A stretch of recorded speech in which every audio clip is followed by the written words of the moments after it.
বুঝলি ভাই, এই রিসেন্ট আমার সাথে এমন একটা ইনসিডেন্ট ঘটেছে, তোর শুনলে চমকে যাবে। কি হয়েছে রে? আমি সেই গিয়েছিলাম না, কোথায়? সেই তোর একটা কাজে গিয়েছিলাম, কাজের ক্ষেত্রে বাইরে গিয়েছিলাম। হ্যাঁ।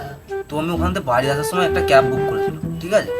এখন ক্যাবটাতে উঠেছি, ভালো আসছি, অনেকটা রাস্তা এসেছি। এবার রাত্রের পথ, তখন 12টা 12:30 একটা বাজে। হুম। পিছনে দেখে আচমকা একটা লেডিস ব্যাগ আছে, হাই। ব্যাগটা নড়ছে। এবার? আমি আমার ড্রাইভার কাকাকে জিজ্ঞেস করলাম যে কাকা ব্যাগটায় কি আছে, হ্যাঁ। ঠিক আছে।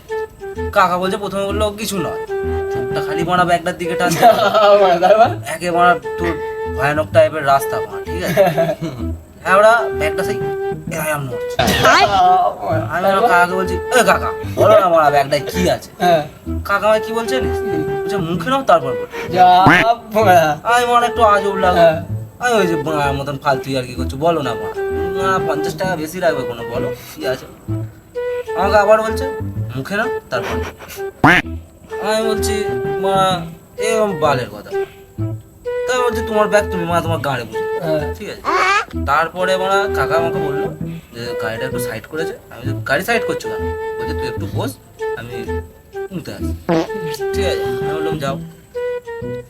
তারপরে মা কাকা বেরিয়ে যেতে ব্যাগটা না সেই আবার এমন। আমি মারা কি মারা করবো, ব্যাগটাকে খুলে দেখেছি। আর ব্যাগটা খুলতেই তো মারা আমার বিচি মাথায় উঠে গেছে। মারা কি বলবো মারা, তারপরে